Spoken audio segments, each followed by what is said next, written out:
por lo tanto, un correcto pronóstico para el paciente que estemos atendiendo, ¿vale? Entonces, pues ya, algunos me conocen, los que no me conocen, pues soy Alexis y actualmente estoy becario en el Hospital Militar, ¿vale? Entonces, empezando con lo que es la luminiscencia, que es la capacidad de una estructura o sustancia que hace que al ser irradiada por una longitud de onda determinada remita una energía de una longitud de onda mayor. Esta parte, como se dice, llega, se estimula y por lo tanto rebota o emite en una longitud de onda, una energía con una longitud de onda mayor. La fluorescencia es un tipo de luminiscencia, ¿vale? Con una de las cosas, una de las características que la van a distinguir es que no tiene afterglow. Afterglow lo podemos llamar como que una vez que deja de ser estimulado, deja de brillar, ¿vale? A diferencia de los como estampitas o las cositas que ponen en algún lugar que lo cargan de luz y sigue brillando después. Esto no va a pasar con la fluorescencia.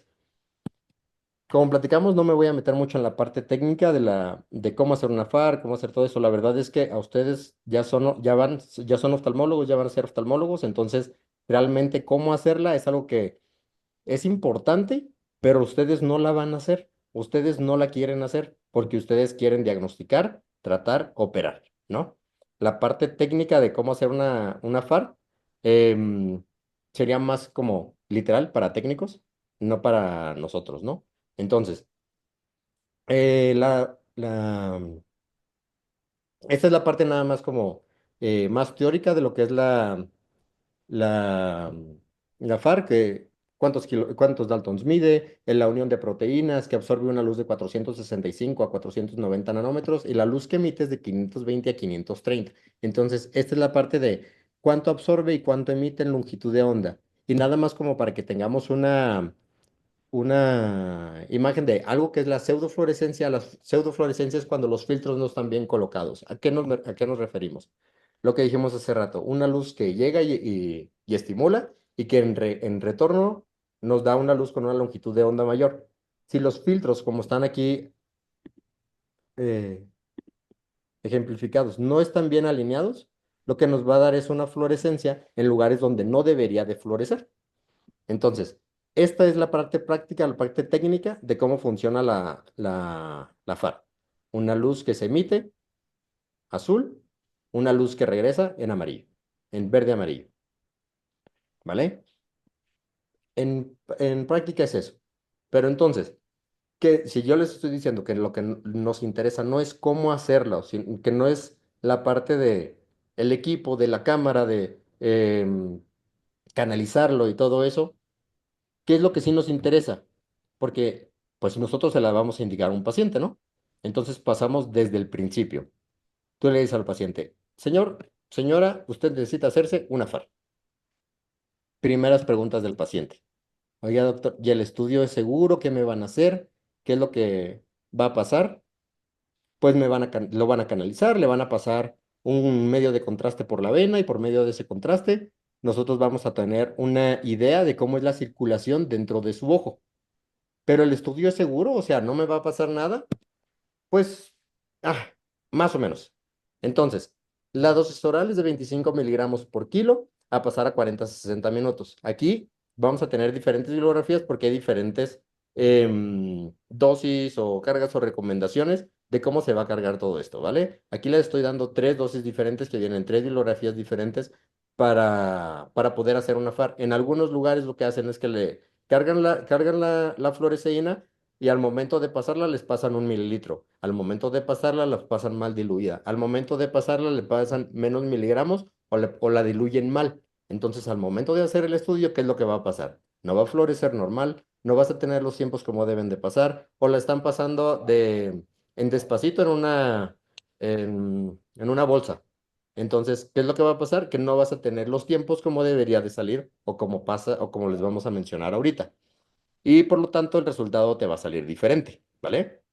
Entonces, ¿por qué les pongo la parte de si el estudio es seguro? Porque muchos de los pacientes van a tener algún grado de efectos adversos, efectos em, secundarios, gracias, como la orina y piel amarillo-naranja, que esto generalmente va a durar alrededor de 24 horas.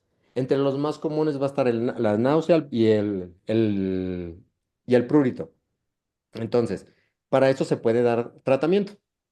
Prometacina 25 a 50 miligramos una hora antes. Y para la urticaria y el prurito, difenhidramina. La difenhidramina les va a dar sueño. Entonces, eso no es por la FAR.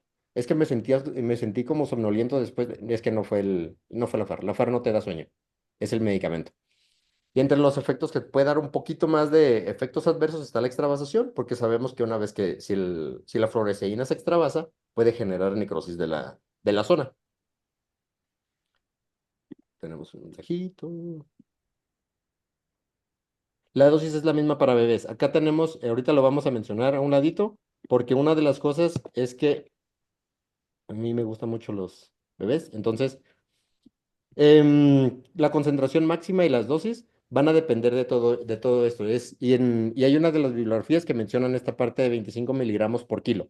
Entonces, una de las cosas, qué bueno que preguntas, porque una de las cosas es que a los bebés también se les puede dar en la leche y los tiempos para la FAR van a ser distintos. Ya nada más te va a dar datos tardíos porque no vas a saber realmente cuánto tiempo pasó y por eso se toma la parte de 40 a 60 minutos después.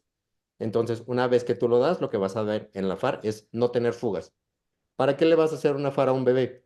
Por ejemplo, un paciente que tiene ROP. Muchos de los lugares que tratamos ROP, lo que se hace es que se hace para documentar, no tanto para el tratamiento, no tanto para determinar si hay que tratar o no, sino para saber cómo está el paciente antes, cómo está el paciente después y cómo le está yendo, porque recordemos que el estándar de oro del tratamiento de ROP sigue siendo láser, ¿vale? Ándale, se lo puedes dar en Fanta si quieres. La concentración máxima es de 327 microgramos por litro. El pump and dump significa que no se recomiendan embarazadas y las pacientes lo que se debe hacer es pues acercarse a la leche a las 96 horas después. Y estos dos, se les pongo acá la bibliografía, les pongo las referencias, porque lo que se menciona es que tasas de filtración glomerular menor a 20 mililitros sobre minuto, no es necesario ajustar dosis, pero pacientes con diálisis sí se recomienda darle la mitad de la dosis, o sea, 250 miligramos. ¿Vale? Entonces, lo que estamos platicando ahorita. Efectos adversos y complicaciones de la aplicación respondida a la pregunta de la fluoresceína, ya pusimos la de oral, 25 miligramos por kilo, 40 a 60 minutos. Después se toma el estudio. Entonces, lo más común, náuseas y vómito, ¿vale? Entonces, esta parte es importante porque es las cosas que se le tiene que platicar al paciente. ¿Existe la posibilidad de muerte? Sí. Es menor del 0.01%, pero existe. Es algo que tiene que estar en el consentimiento, ¿vale? Entonces, sí es algo a mencionar. Ahorita creo que nada más hay R2 y R3. Entonces, la parte de la circulación la vamos a dar nada más a grosso modo. Recordemos que ahorita cuando veamos viendo cómo es los tiempos de la FAR, se entiende que primero pues va a entrar por las arterias y luego va a salir por las venas, por lo tanto los tiempos son exactamente así, las fases son exactamente así, en ese orden. Entonces cuando ustedes estén viendo la FAR, no digan esa parte de, está en fase venosa, la fase venosa no existe, ¿vale? Entonces es algo que se menciona mucho, es algo que se dice mucho y es un error muy común para que eso no se mencione, ¿vale? ¿Por qué lo mencionamos así? Porque tenemos los tres plexos, ¿no? Principales. La coriocapilaris, el plexo superficial y el plexo profundo. Cada uno lo vamos a encontrar en diferentes capas de la retina y de la coroides. Entonces, para no meternos mucho, como ya platicamos en esta parte de la circulación, vamos a pasar directamente a lo que es la FAR normal. No sé si alguien tiene dudas o preguntas hasta aquí, porque ya vamos a empezar con tiempos y datos que ya son un poquito más de memoria, porque ya es de ¿cuánto tiempo dura el brazo retina? Es un dato de libro, es un dato preguntable completamente y va a ser recurrente en sus clases o en sus rotaciones en retina o en cualquier otro lugar. ¿Cuánto tiempo es la fase de Shimizu? ¿En cuánto tiempo es la fase arteriovenosa? ¿En cuánto tiempo es em, todo esto, ¿no? ¿En qué momento vas a encontrar el leakage, la fuga? Entonces, ya partiendo de todo lo otro que estamos viendo un poquito, no sé si alguien tiene dudas, preguntas para poder avanzar. 5 segundos, no. 5, 4, 3, no. Ok, vale. Entonces, esta le pueden tomar captura, porque en esta ya les dice los tiempos y las preguntas más comunes. El tiempo brazo retina, 8 a 12 segundos. El llenado, y la referencia es el Ryan en séptima edición. ¿Vale? Entonces, el llenado coroideo de 10 a 15 segundos, la fase arterial de 12 a 15 segundos, la fase arteriovenosa de 15 a 30, la fase de Chimizu, muy preguntable y pregunta del consejo habitual. ¿Cuál es la fase de Chimizu? Ahorita la vamos a ver. La fase de recirculación de 30 segundos a 3 minutos, las fases tardías de 3 a 10 minutos y según la bibliografía del Ryan del séptima edición, después de los 10 minutos no debería de haber fluoresceína intravascular. Esta parte es importante porque lo que necesitamos también ver es cómo se administró la fluoresceína, por lo que mencionamos de que en algunos lugares la pasan en bomba o la dejan en la, no sé cómo se llama, en la bolsita de Una la solución. la solución, exacto, gracias. Entonces, ¿qué va a pasar si lo pasan así? El medicamento va pasando y la fluoresceína va circulando. Entonces, durante un periodo muy largo vas a tener fluoresceína y vas a tener espacios en la FAR, ¿no? Vas a tener partes hiperfluorescentes. Entonces, la fase coroidea. Aquí vamos a tener una de las cosas importantes. ¿Por qué en la fase coroidea o en el principio sucede esto así? Cuando estamos hablando de la vasculatura coroidea, sabemos que va de lo más grande a lo más pequeño, ¿vale? Entonces, sabemos que está la capa de Haller y la parte de Sadler, Haller y Sadler, bueno, H y S. Entonces, de los vasos grandes van a pasar los vasos chiquitos, de los vasos chiquitos van a pasar los coriocapilares y en esa parte es donde van a tener fenestras. Entonces, al momento de fenestrarse, lo que va a ir pasando es que la fluoresceína se va a liberar. Como estamos en esa parte, si nos damos cuenta de los capilares grandes, va a pasar los capilares medianos y los capilares pequeños. De esos capilares pequeños se va a liberar se va a extravasar. Al momento de extravasarse, si lo vemos en esta parte de acá, los vasos grandes están pintados porque los vasos grandes es por donde está pasando la fluoresceína. Una vez que empieza a migrar la fluoresceína a los vasos medianos, se empiezan a difuminar.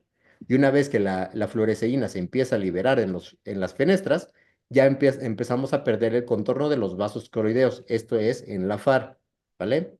Que como ya platicamos, pues son los primeros segundos, alrededor de los 10 segundos de la FAR.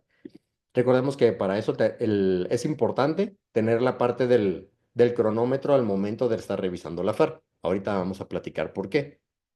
Entonces, ya lo platicamos la vez pasada de lo que es la arteria ciliorretiniana. Algunas bibliografías lo ponen como que hasta un 30%, un 10%. Una de las cosas es que no tenemos un dato en particular, lo que estaban discutiendo ayer. No tenemos un dato en particular de cuántas personas tienen ciliorretinianas, porque nada más sabemos de las personas que se revisaron fondo de ojo. ¿Se entiende? Entonces, hay personas que nunca se han revisado fondo de ojo, por lo tanto no sabemos si tienen ciliorretiniana. Por lo tanto, más o menos se estima que alrededor de un 30% de la población, porque son un 30% de los pacientes que se han revisado, un 30% tienen ciliorretiniana. ¿Va? Por eso es un estimado. Entonces, fase prearterial. Esta parte puede ser un poquito controversial. Lo mencionan en el Ryan, pero es una parte en la que ya estás completamente extravasado, todavía no pasa por las arterias, pero ya está lleno la parte de la coroides. Entonces, al ya estar llena la parte de la coroides, y lo que estábamos platicando de cómo difunde entre la coriocapilar, pero no difunde a través de la zona occludens, empezamos a tener ya toda la coroides difuminada y es previo 1 o 2 segundos previo a la fase arterial, recordando que la zona occludens es lo que no permite que la fluoresceína se escape. Entonces, en esta parte primera de la fase arterial es en que ya empezamos a ver tiempos un poquito más de circulación retiniana y al ver circulación retiniana empezamos a pensar también en tiempos. Cuando tenemos un retraso en los tiempos tenemos que volver a pensar, ok, sabemos que viene de la carótida interna, que va a pasar por la oftálmica, que va a pasar por la retiniana y que a partir de ahí va a pasar a lo demás. ¿Qué pasa si en el tiempo no está, no va conforme al cronómetro? significa que en alguna parte de todo lo que ya platicamos, de que va a pasar por la carótida interna, que va a pasar por la oftálmica, que va a pasar por la de la retina y que de ahí se va a difundir, en algún lugar hay una oclusión. Hay una parte donde hay un estrechamiento. Por lo tanto, no está llegando la sangre a la retina como debería de llegar. No sé si me doy a entender y esa es la relevancia del que tenga el cronómetro. ¿Sí vamos bien? Les digo que hablo un poquito rápido. Sí. Sí. Ok. Entonces, toda esta parte de la fase arterial es lo que nos va a llevar a la circulación o propiamente el hecho de que esté llegando la sangre a la retina. A partir de ahí vamos a pasar a la fase arteriovenosa temprana, que esa la vamos a definir por el flujo laminar en las venas. O sea, ya pasó la arteria y ya está de regreso. Una vez que ya está de regreso, lo que vamos a tener es este flujo laminar que a lo mejor aquí no se alcanza a ver, pero si lo maximizamos, empezamos a ver cómo las paredes están pintadas y la parte central no. Por la parte de cómo va viajando la sangre y la velocidad que lleva. Por eso es que nada más se pintan de los lados y no del centro, ¿vale? Entonces, esto ya llevamos en 15 a 18 segundos. A partir de ahí, ya una vez que se llena todo por completo la trama venosa, ya vamos a empezar a determinar también la arquitectura de la circulación de la retina en general. Ya podemos determinar el espacio de la faz, que recordemos que mide aproximadamente de 250 a 600 micras, y en eso estamos entre los 20 y los 25 segundos. Aquí ya tenemos todo completa la circulación, pero a partir del segundo 25 al segundo 30, tenemos 5 segundos de lo que es la fase máxima o la fase de Chimizu que significa es la parte donde más brilla la retina, ¿vale? Donde más brilla la circulación, perdónenme. Entonces, pregunta del consejo, pregunta que se les puede hacer. ¿Qué es la fase de Chimizu? Y el tiempo que corresponde, que es los 25 a los 30 segundos y equivale a la parte de mayor fluorescencia en la FAR, ¿vale?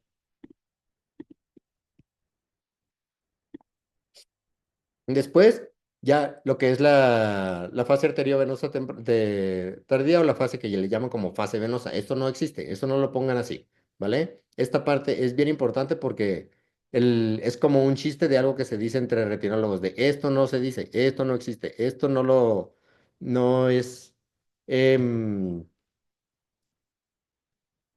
no Taco. es algo que lo vayan a decir regularmente. ¿Me explico? Y es lo mismo que estábamos diciendo de los 25 30 segundos. Ya a partir de ahí vamos a tener la fase de recirculación. Ya tenemos los vasos de espectro homogéneo, ya la sangre está diluyendo el colorante y es a partir de los 30 segundos, ¿vale? Ya a partir de aquí, esta parte es importante porque así como se llenó, se va a vaciar. Si recordamos la circulación coroidea, aquí empezó, pasa, si se ve el apuntador, ¿verdad? Yo lo veo en mi Sí, sí. presentación. Súper. Entonces, ya esta parte de donde están los vasos grandes de la coroides y van pasando para acá, ya no tienen fluoresceína. Entonces, así como se va a ir vaciando, va a ir pasando también para acá, la parte de la fluoresceína se va a reabsorber, entonces va a ir pasando para esta zona de aquí, donde ya pues va a circular, ¿no? Se va a ir eliminando. Entonces, ya después vamos a tener la fase tardía, que es el aclaramiento de la fluoresceína, la tinción de la membrana basal, coroides y esclera, que corresponde a los 3 a 5 minutos después.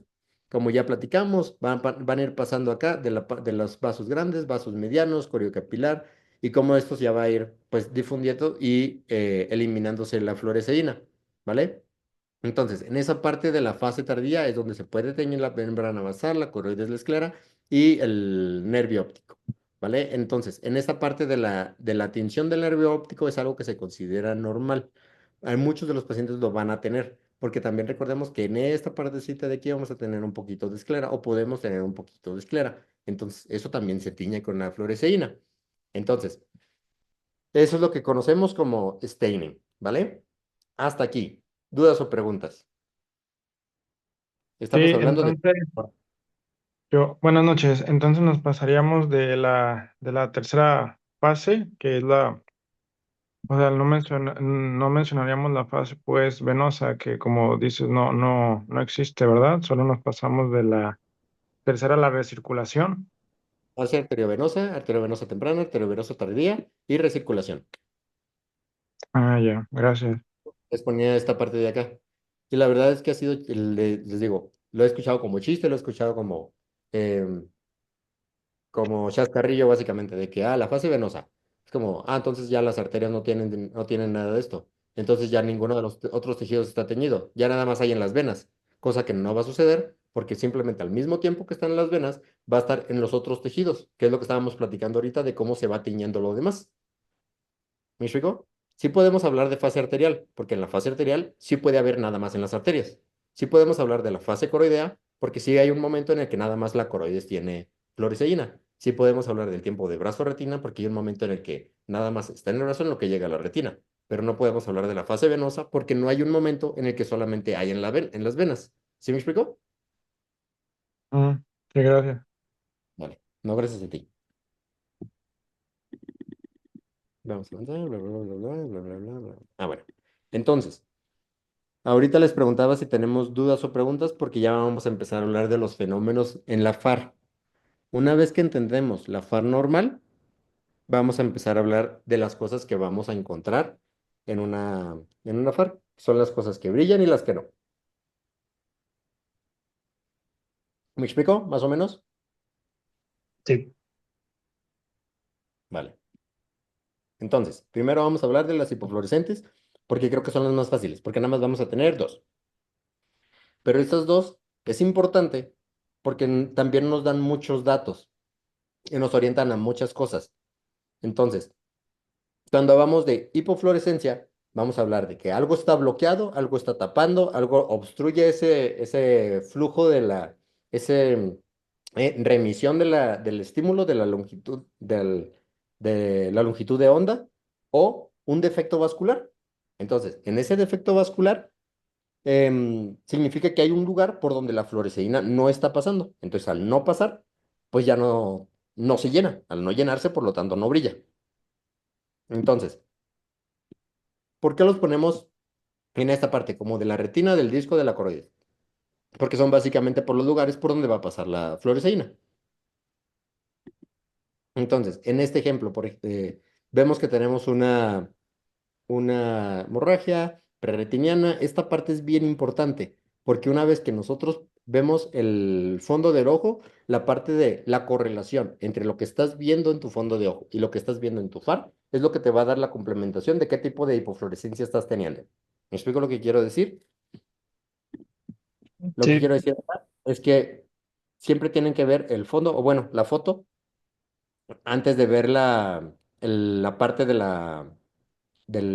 o la foto clínica, antes de ver la autofluorescencia. ¿Por qué la autofluorescencia, eh? La la FAR, par. porque estas dos es lo que te está diciendo qué es lo que estás viendo que es negro. ¿Cómo? Aquí.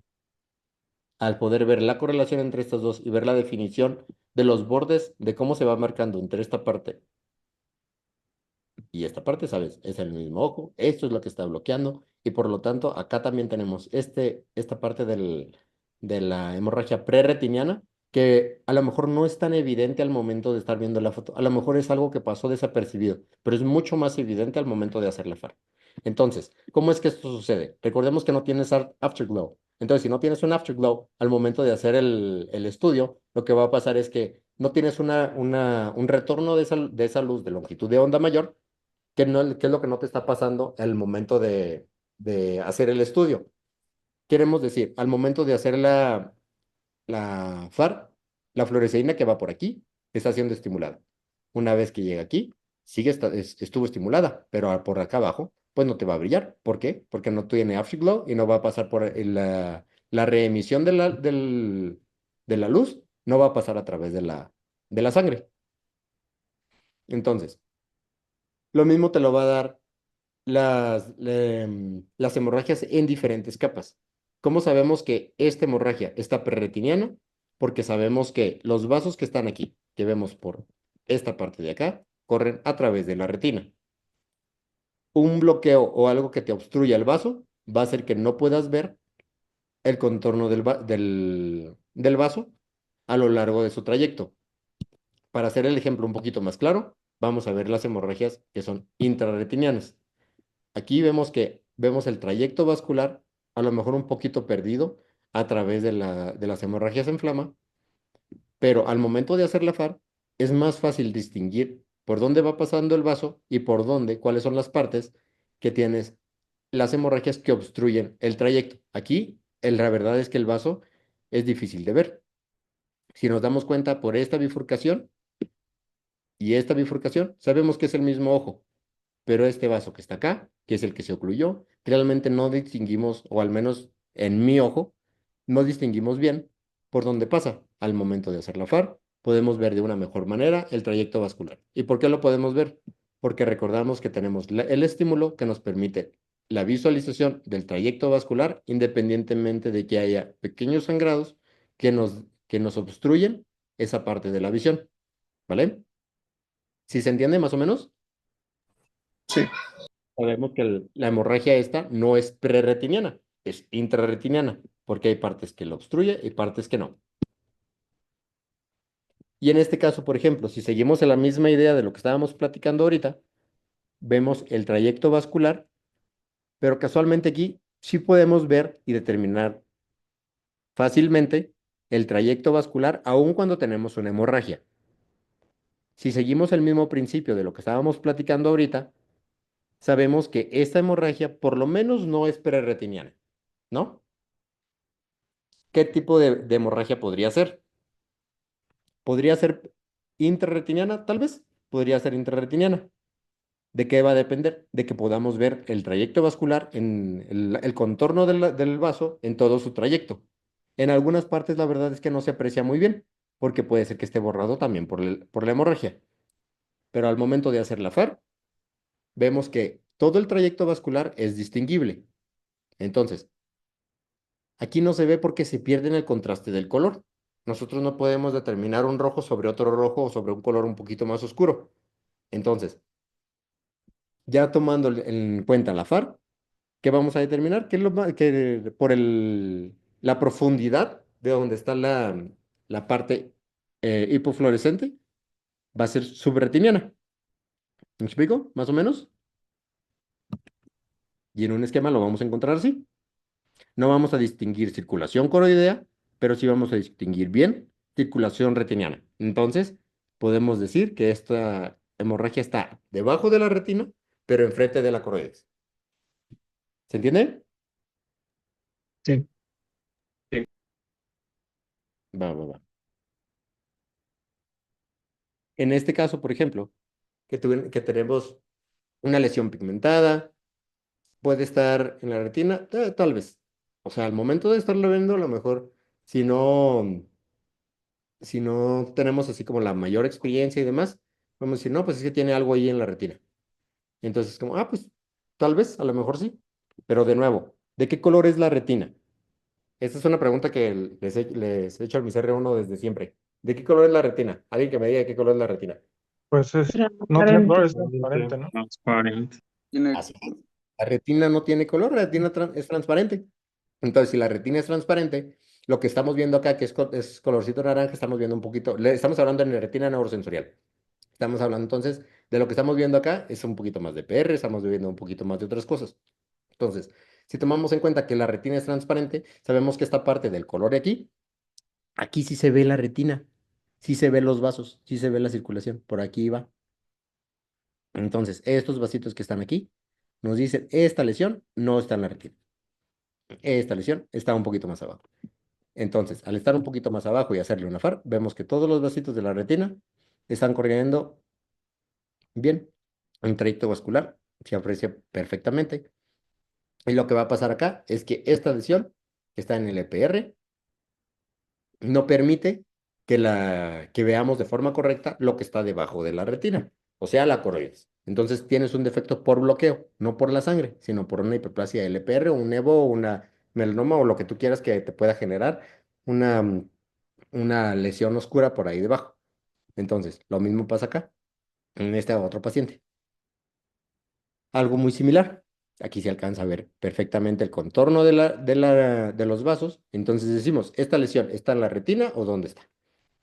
En la retina no, porque sabemos que estamos viendo aquí el trayecto vascular, estamos viendo cómo está el contorno de la retina y sabemos que la retina es transparente, ¿no? Entonces, si sabemos que la retina es transparente y sabemos que el EPR es como amarillito y lo que estamos viendo acá, entonces al momento de estarlo viendo acá, pues ya con su ojo, que ya vieron cómo se ven las cosas, ya saben todos ustedes que la retina es transparente, ya alcanzan a ver un poquito más a profundo. Entonces, ya una vez que están viendo un poquito más a profundo, ustedes empiezan a sospechar que lo que están viendo acá puede ser algo más coroideo, ¿cierto? Entonces, al momento de que ustedes ya estén en la FAR, oye, pues el Alexis me dijo que cuando se ve negro, lo que va a pasar es un bloqueo, ¿no? Entonces, ¿por qué aquí no se ve tanto bloqueado? ¿Por qué realmente no se pierde tanto de la circulación de la coroides? Se pierde parcialmente. Conforme vayamos avanzando en la FAR, vamos a ver las partes de la recirculación, las partes de la eliminación de la fluoresceína y cómo va circulando. Entonces, ¿qué es lo que está sucediendo aquí? Es que está difuso en la coroides. Entonces, al estar difuso en la coroides, sí vamos a tener un cierto paso de la fluoresceína, sí vamos a tener un cierto paso de la hiperfluorescencia, dependiente de la circulación coroidea, pero no la vamos a perder por completo porque no se bloquea por completo. Sí vas a alcanzar a ver, aunque sea un trazo, una pequeña parte de lo que es la circulación de la coroides y del paso de la fluoresceína por ese trayecto. ¿Se entiende? Sí, no, más o menos. Sí, Sí, sí, se entiende. Súper. Entonces, eso es lo que vamos a ver como defectos por bloqueo. Cosas que te obstruyan la visión o la reemisión del estímulo en una longitud de onda mayor que la luz que se absorbió. ¿Vale? De definición de luminiscencia. Entonces, eso es lo que estábamos hablando de bloqueo. Al momento de hablar de defectos de llenado, vamos a hablar de las partes donde debería de haber algo de fluorescencia. No le queremos llamar hiperfluorescencia, pero algo de fluorescencia y simplemente no la hay. En este momento, sí es importante ver la parte del fondo del ojo, sí es importante ver el resto de las características, sí es importante ver qué más hay aquí, pero lo que te va a dar más datos es esta parte, de cómo hay unas zonas que que deberían de ser blancas o brillantes o fluorescentes o hiperfluorescentes, si lo queremos llamar de esa forma, pero no lo son. Entonces, estas son las zonas que te dice, por aquí no está pasando la fluoresceína. ¿Vale? Entonces, estos son lo que llamamos defectos de llenado. Para defectos de llenado, como ya platicamos, vamos a tener tres tipos. Defectos de llenado retinianos, coroideos y del disco. ¿Por qué? Porque cuando tenemos defectos de llenado del disco, habrá zonas donde en algún lugar del disco no tienes perfusión. ¿Por qué? Porque no se formó el vaso, porque tienes una agenesia, porque tienes una parte donde tienes un pit del nervio óptico, porque tienes una parte donde no se te formó una parte del nervio, lo que tú quieras. Pero no hay un vaso que debería de estar ahí, como en este caso, en el que tenemos un vasito que ya sea que se obstruyó, que no se formó o lo que sea.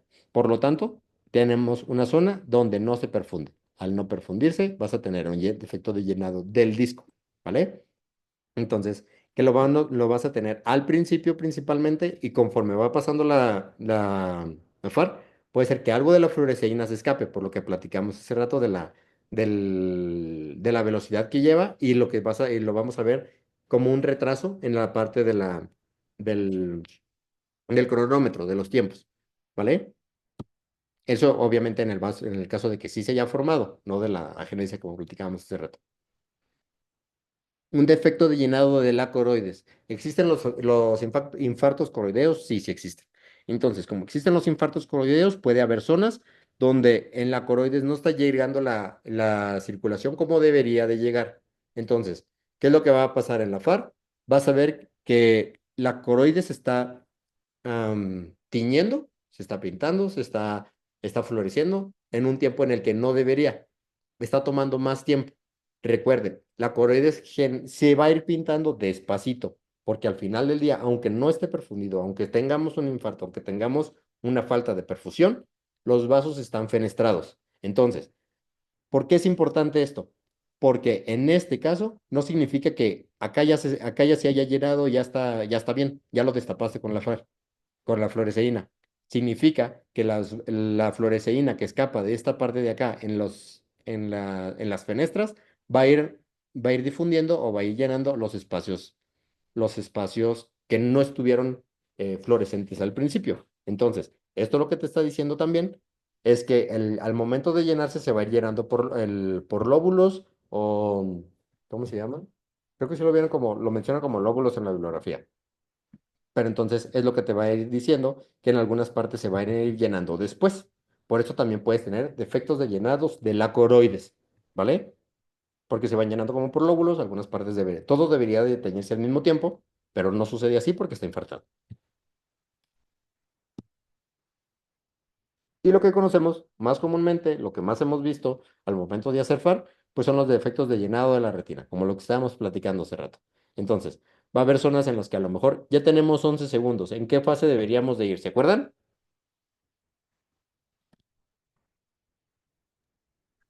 Coroidea. Sí, Por idea. un poquito coroidea, ya podríamos estar empezando en la fase arterial, ¿no?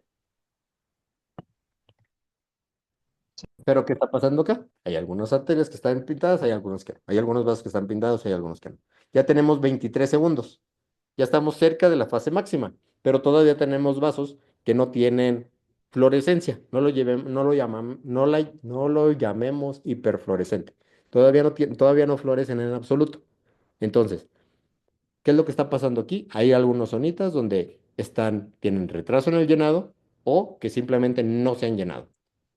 Ya tenemos 30 segundos, ya deberíamos de estar en la fase arteriovenosa tardía, ya deberíamos de empezar la fase de recirculación y todavía tenemos partes que no tienen fluorescencia en general. Entonces, ¿qué es lo que te está diciendo aquí? En alguna parte en ese trayecto hay una oclusión. En alguna parte, tal vez, en ese trayecto hay una oclusión. Depende de lo que estemos encontrando. ¿Sí me explico? ¿Más o menos? Sí. Sí, Sí. sí, te explico. Y casualmente ya estás en el segundo 341. O sea, ¿cuántos minutos llevas? Llevas casi 6 minutos, ¿no? 5:40. Y apenas aquí empiezas a tener flujo laminar. Entonces, hay un retraso importante. Por lo tanto, una de tus sospechas diagnósticas debería de incluir alguna oclusión, ¿cierto? Sí. Muy bien, súper.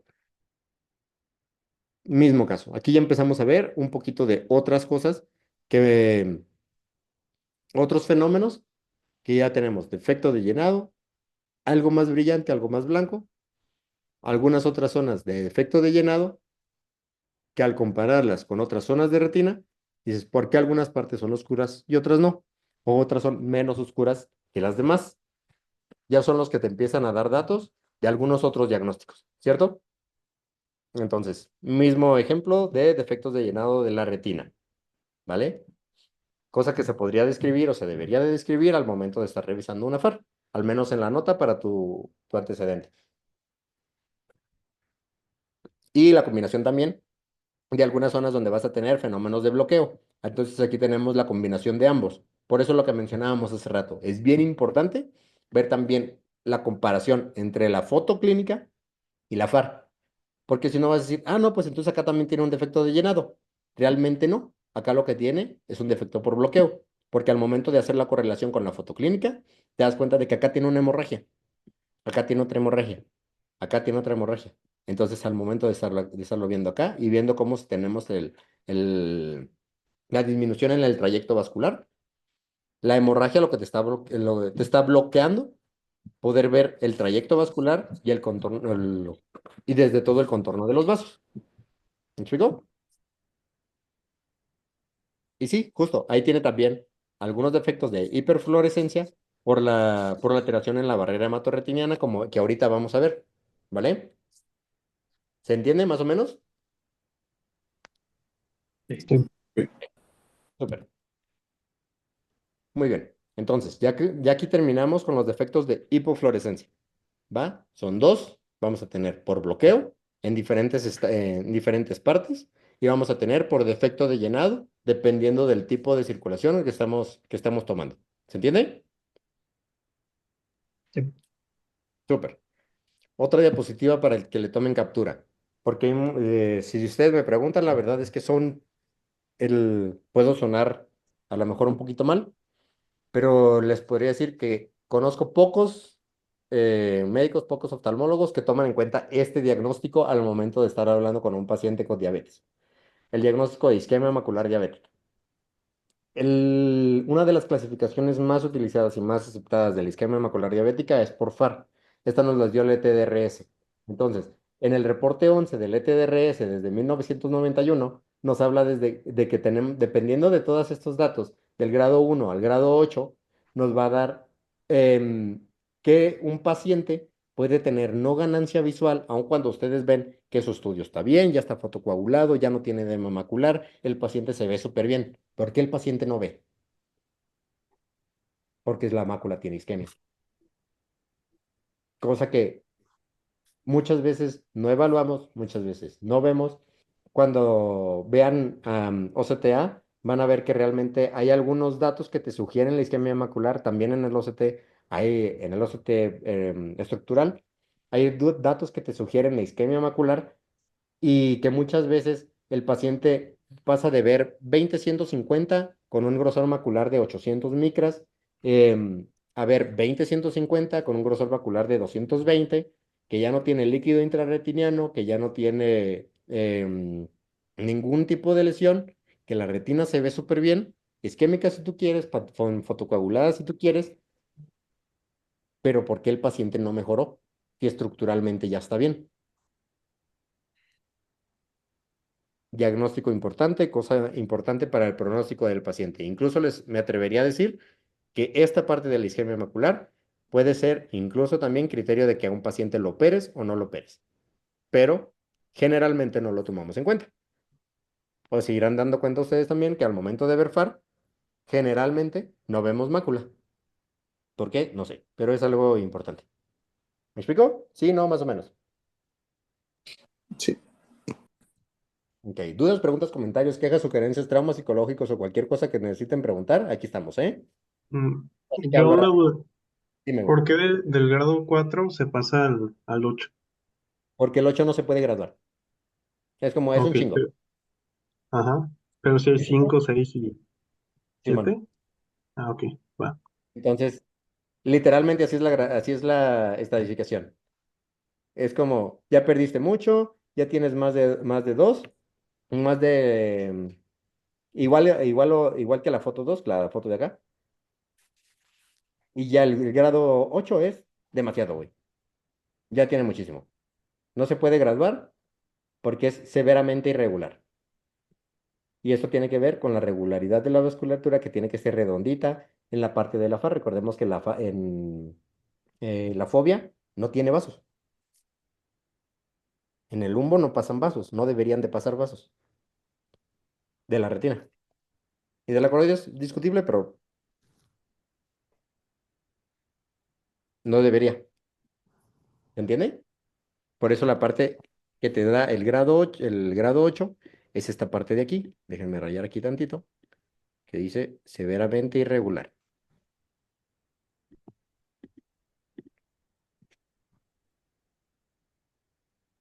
Sí, ya. Gracias.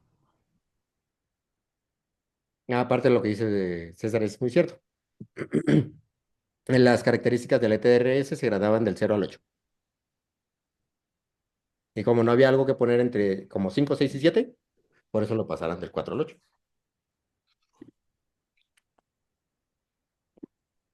Súper. Muy bien. Entonces aquí terminamos hipofluorescencias. Vamos a pasar a las hiperfluorescencias, las cosas que brillan, ¿vale? Vamos a hacer un poquito de énfasis en estas dos cosas que ya vimos. No sé si recordamos la parte de la pseudofluorescencia. Recordemos, los filtros no están bien pareados. No los pusimos bien. O no los puso bien el técnico que nos hizo la FAR. Cosas que no deberían de brillar y están brillando. Y la parte de la autofluorescencia. La autofluorescencia la vamos a dar en un momentito más. Pero estas dos cosas que están acá también es pregunta común, pregunta del consejo y pregunta de retina cuando queremos chingar. Entonces, ¿qué cosas te pueden dar autofluorescencia? Preinyección, estas dos. Perdón, las drusas del nervio óptico y el amartroma astrocítico. Entonces, Alexis, ¿cómo se ve eso? Ahorita lo vamos a ver. Básicamente es esto. Las drusas del nervio óptico. El nervio óptico lo vamos a ver así, como raro, como con queso cottage. Entonces ya lo ves así como granuloso y demás. Al momento de que le haces la autofluorescencia, brilla. Y el amartomastrocítico brilla. Recordemos que aquí no tienes ningún tipo de tinción. Esta que estamos viendo acá es una autofluorescencia, es una FAR que estamos viendo. ¿Qué es? Es una FAR, porque en autofluorescencia todavía no lo vemos, pero en la autofluorescencia va a depender de la lipofuscina y de el A12E.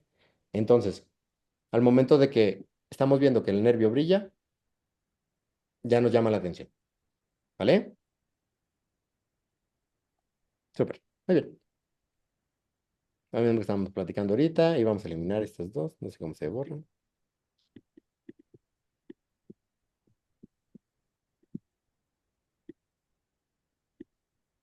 Muy bien. Entonces, cosas que brillan. Ya platicamos, lo vamos a dividir en diferentes grupos.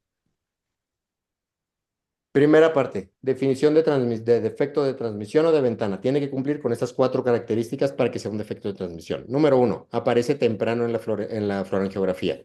Entonces, significa que desde los primeros momentos de la florangiografía, a partir del segundo, aproximadamente a partir del segundo 10, ya lo empezamos a ver. Coincide con el llenado coroideo. ¿Por qué? Porque no tenemos un EPR que nos permita ver, que nos bloquee esa parte. Significa que estamos viendo a través de ese espacio. Estamos viendo a través de una ventana, ¿vale? Aumenta a medida que aumenta la concentración de colorante en la coroides, como platicábamos hace rato. Pasa de los vasos grandes a los vasos medianos, a los vasos pequeños y luego difunde a través de las fenestras. Número 3, es estable en tamaño y forma durante todas las fases de la florangiografía. ¿Por qué? Porque nosotros estamos viendo a través de una ventana. Pues nosotros, al ver a través de una ventana, nosotros no vemos las partes que no están en el espacio de la ventana. Lo demás, como en sus casas, es pared. Lo demás, en el ojo, es EPR, ¿vale? ¿Y cuándo va a desaparecer? En el momento en el que la fluoresceína se vacíe de la coroides. Entonces, en las fases tardías, alrededor de los 5 minutos. Por ejemplo, un botón. En esta parte que tenemos acá, que tenemos ya zonas de atrofia completa del epitelio pigmentario. A lo mejor aquí lo vemos como en gotitas. Ya una vez que va empezando la FAR, ay, ya no tengo el láser.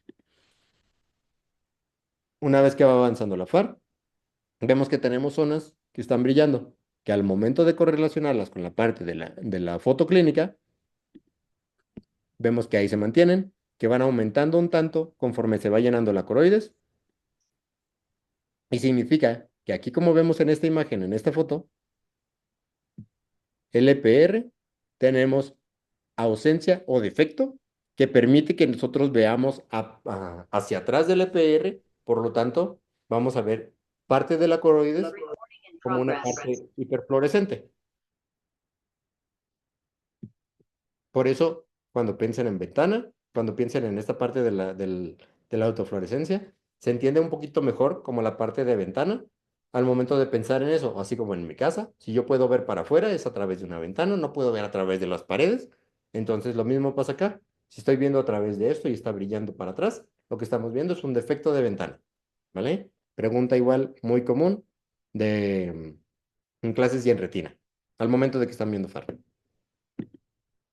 Fenómenos de fuga. Ahorita vamos, la verdad es que cuando he dado esta clase entra en controversia, por eso tengo esta diapositiva, igual para ustedes no es tan relevante, porque hay muchos oftalmólogos viejitos que lo que dicen es que no puede haber fuga en fases tempranas, porque leyeron el Ryan de la quinta edición, que es como del 2000, o sea, ya tiene un chingo de tiempo, y lo que dice el Ryan antes, sí dice eso, es 100% real, el Ryan de la quinta edición dice que solo aparece en las fases tardías. La fluoresceína se vacía por completo aquí, entonces em, es como no puede haber fuga, decían los oftalmólogos viejitos, en las fases tempranas.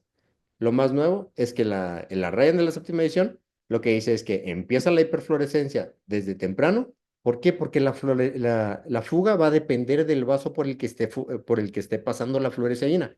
O sea, puedes tener fugas en las arterias, puedes tener fugas en las venas, puedes tener fugas en diferentes lugares y de eso va a depender que cuando tú lo vas a estar viendo. No va a depender del tiempo, va a depender del vaso. ¿Me explico? Entonces, sí puedes tener desde el principio, puedes tener desde los primeros 15 segundos que ya te empiece a fugar algo. Para eso tenemos que cumplir las características que tiene la fuga. ¿Cuáles son las características que tiene la fuga? Tiene que tener tres. Puede aparecer en cualquier parte del tiempo, ya sea coroideo, perdón, arterial o arteriovenoso. Va a ir aumentando en intensidad y en extensión en las fases tardías y los bordes van a estar mal definidos. ¿Por qué? Porque va a haber zonas por donde la fluoresceína, aunque recordamos que está unida al 80% de las proteínas, toda esta parte va a fugar de los capilares, se va a salir de los vasos. Entonces, al salirse de los vasos, no se va a salir un ratito y ya va a dejar de salir, va a seguir saliendo conforme vaya habiendo fluoresceína. Entonces, ¿qué es lo que va a suceder acá? Al momento en el que ya no tenemos pericitos, tenemos una inflamación en los vasos, tenemos una zona donde ya no tenemos endotelio, tenemos diferentes motivos por los cuales la fluoresceína no se contiene. Entonces, al no contenerse, se escapa, al escaparse va a seguir escapando, como cuando tuviéramos un agujero en una manguera, cuando tenemos alguna situación así, en una bolsita, lo que ustedes quieran, va a seguir saliendo conforme va pasando o va avanzando el estudio. Entonces, por definición, esto va a suceder así. Vamos a tener los vasitos que son defectuosos, podemos llamar. Por lo tanto, sabemos que la función del vaso es transportar su contenido en un continente y no la están cumpliendo. Al no estarla cumpliendo, se les escapa. Al escaparse, conforme se va escapando y va pasando el tiempo, la fluoresceína va aumentando, va haciéndose más brillante, va haciéndose más hiperfluorescente, por lo tanto no puede tener una forma definida porque la forma va a ir creciendo conforme va avanzando el escape de la tinta, ¿vale? Y por eso mismo también puede pasar en cualquier momento, porque va a depender del vaso que está fugando. Por ejemplo, acá, lo mismo que estamos hablando ahorita. Pueden fugar las arterias, pueden fugar las venas, pueden fugar cualquiera de los vasos. Recordemos que los microorganismos generalmente se van a dar en las arterias, se pueden dar en la bifurcación de las venas, también se puede. Van a depender de dónde se encuentre cada uno. Y en este caso, por ejemplo, ya tenemos la correlación entre estas dos cosas. Esta es una magnificación de esta parte que está acá, ¿vale? Entonces, vamos a tener zonas que tenemos hipofluorescencia por bloqueo, como esta que está aquí, porque al momento de hacer la correlación entre la fotoclínica y la FAR, em, vemos que aquí hay unas pequeñas hemorragias en mancha que nos bloquean el trayecto vascular, por lo tanto, es una hipofluorescencia por bloqueo. Vamos a tener una parte de hipofluorescencia por defecto de llenado y vamos a tener unas zonas con hiperfluorescencia por fuga. Lo mismo que estábamos platicando ahorita. Dependiendo del tiempo, ahí no se ve, ¿verdad? Bueno, conforme va pasando el tiempo, aquí debería de tener otros números, pero no se alcanza a ver. Em, Vamos a tener hipofluorescencias que al principio son pequeñas, porque van a ser pequeñas, porque empieza a fugar despacito, no se va a salir todo de golpe. Pero conforme va avanzando la FAR, se va saliendo todo el resto del colorante y eso hace que la mancha blanca sea más grande, ¿vale? Y recordemos, a partir de los 10 minutos ya no debería de haber intravascular. ¿Qué es lo que va a pasar? O porque antes se decía que las fugas van a ser en zonas, en tiempos, en fases tardías, perdón, porque es cuando más lo vamos a ver, porque ya pasó mucho tiempo. Entonces, ya al pasar mucho tiempo y ya no debería de haber intravascular, ya lo que vamos a ver de fluorescente, pues va a estar dentro de la retina, digo, de la cavidad vítrea o en la zona perivascular. Entonces, eso es lo que te va a dar la parte de la fluorescencia que va a estar en las partes tardías. Ahorita, una de las cosas importantes es que no siempre va a tener el gran trayecto de la gran mancha, de la gran fluorescencia que vamos a tener en las imágenes que acabamos de ver. ¿Por qué? Mm. Porque al momento de que los vasos se inflaman, como en una vasculitis, esta incompetencia vascular también te va a generar esa parte de la fuga, pero no va a tener una fuga tan evidente, no va a tener una fuga tan grande, no va a tener una fuga en una cantidad tan importante. Por lo tanto, lo que te va a teñir es el trayecto vascular. Entonces, esta foto me gusta mucho porque la parte en la que se entiende es, a lo mejor hay unos vasitos que están normales, pero hay otros vasitos que tú los ves y que todo el trayecto vascular lo puedes ver perfectamente, pero lo ves más fluorescente que los vasos no afectados. Lo ves más brillante que los vasos sanos. Por lo tanto, igual, a lo mejor aquí me hace falta la foto clínica, pero en la correlación con estos dos, al momento de la exploración física, al momento de ver el fondo, te dan datos diferentes y y el contexto del paciente te va a ayudar a complementar tu diagnóstico. Como pequeño paréntesis, recuerden siempre el teorema de Bayes, que es la parte más importante de cualquier diagnóstico. Tú no pides un estudio para ver qué sale. Tú pides un estudio porque el teorema de Bayes te dice la probabilidad de que un estudio salga positivo va orientado hacia el diagnóstico que tú estás pensando. Entonces, muchas de las cosas que tú estás viendo, si no sabes qué estás buscando, puede ser que no sea nada. Puede ser que sea algo normal o una variante anatómica o una variante de cualquier otra cosa, pero no necesariamente porque ya encontraste algún algo, porque muchos pacientes van a tener fugas periféricas, em, y es normal, porque en las periferias sí puedes tener algún cierto grado de fugas en todos los pacientes, y esa es la explicación de que, bueno, de aquí está fugado, entonces le tenemos que dar al láser. No, no necesariamente, güey. Puede ser normal.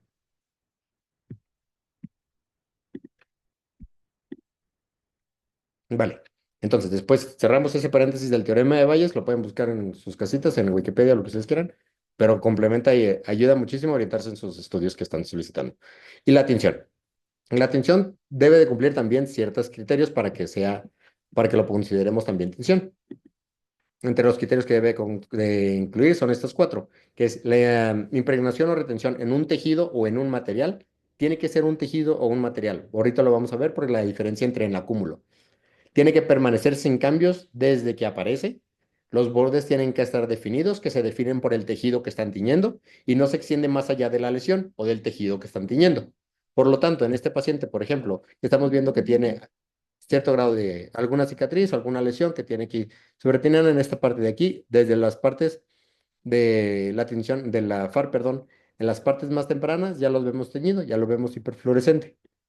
Y conforme va avanzando la FAR, una vez que ya pasó la parte de recirculación, que ya se está eliminando el resto de la fluoresceína, sigue teñido. ¿Aumentó, cambió de forma? Realmente no. ¿Aumentó, cambió? Realmente no. Se está eliminando la fluoresceína, por eso realmente no se ve tan grande, no se ve tan espacioso. Y aquí también tenemos un defecto por bloqueo que equivale a esta parte de aquí, que esto es hipofluorescente, ¿no? Entonces, ¿qué cosas se pueden teñir en normal? Recordemos el nervio óptico. El nervio óptico se puede teñir, la esclera se puede teñir en normal y ¿Y la no pasa creciente nada. escleral? Una creciente esclera, porque la esclera se puede teñir perfectamente. Muchas gracias. Las drusas se pueden teñir perfectamente, es normal y no pasa nada. ¿Vale? Súper. Entonces, defecto por acúmulo, hiperfluorescencia. La diferencia entre las partes de la tinción. El acúmulo es en un espacio, ¿vale? La fluoresceína llega a un punto y en ese punto empieza a llenar un espacio y ese espacio se va haciendo más brillante. Entonces se acumula en espacio subretiniano, en espacio sub-EPR, dentro de la retina, en donde ustedes quieran, pero se llena un espacio. Suele ser homogénea, aumenta en intensidad, pero tiene un borde definido. ¿Por qué tiene un borde definido? Porque es un espacio. Entonces es un continente, es una zona que se va a llenar. Entonces, a diferencia de de la filtración, se recordemos que la filtración aumenta en zona, en espacio, en, aumenta en intensidad, pero tiene un borde no definido, porque sigue fugando y va a seguir fugando y va a seguir aumentando conforme va saliendo la fluoresceína. Aquí la fluoresceína está llenando una cavidad, está llenando un espacio. Entonces, uno de los ejemplos más clásicos y que lo van a ver en todas las partes es la CSC. Entonces, en la CSC encontramos que hay un pequeño defecto que está hiperfluorescente y conforme va pasando el tiempo, aquí lo vemos ya, los bordes en la En la foto clínica, gracias. Y al momento de hacer la FAR, tenemos un poquito, un punto de fuga, que conforme va avanzando el estudio, va a ir aumentando. Esto no va a salir de esta zona de aquí. Y para hacerlo un poquito más esquemático, de esta manera es que sucede. Conforme va saliendo la fluoresceína, va llenando esta cavidad y se va tiñendo, se va aumentando. Entonces, pregunta clásica, ¿cuál es el signo más característico? No le quiero llamar patognomónico, pero ¿cuál es el más característico de la CSC? El humo de chimenea. Muy femenino. El humo de chimenea. ¿Y cuál es el más frecuente? Tinta El china. puntiforme. Muy bien, súper. Entonces, justamente acá, la mancha de tinta es el más frecuente, pero el humo en chimenea es el más patognomónico. Bueno, no patognomónico, no quiero decir eso, pero es el más característico, pero no es el más frecuente. Entonces, esa parte igual, pregunta de consejo, pregunta para chingar, pregunta en cualquier rotación de retina, se las pueden hacer. ¿Cuál es el más frecuente? La mancha de tinta. ¿Cuál es el más característico? El humo de chimenea. ¿Vale? De nuevo, pequeñas discusiones que he tenido en momentos previos. Entonces, entre el Ryan de la quinta y el Ryan de la séptima edición, el punto de lo más importante es que al momento de hacer la, mm, nosotros no podemos saber al principio del acúmulo que es un acúmulo. Lo vamos a ir determinando conforme vaya pasando, conforme no se vayan cumpliendo porque realmente sí es una fuga, ¿no? Porque se está fugando de un espacio a otro, ¿cierto? Entonces, al fugarse de un espacio al otro, nosotros determinamos que es un acúmulo conforme se van cumpliendo o no se van cumpliendo las características de las demás. Por eso es la parte importante de poder determinar y recordar cuáles son las características que tiene cada una de las hiperfluorescencias. No sé si me doy a entender con esto que les acabo de decir. Sí, no, más o menos. Sí, Sí, sí, sí. Súper. Muy bien. Alguien que me diga para qué pediría una FAR.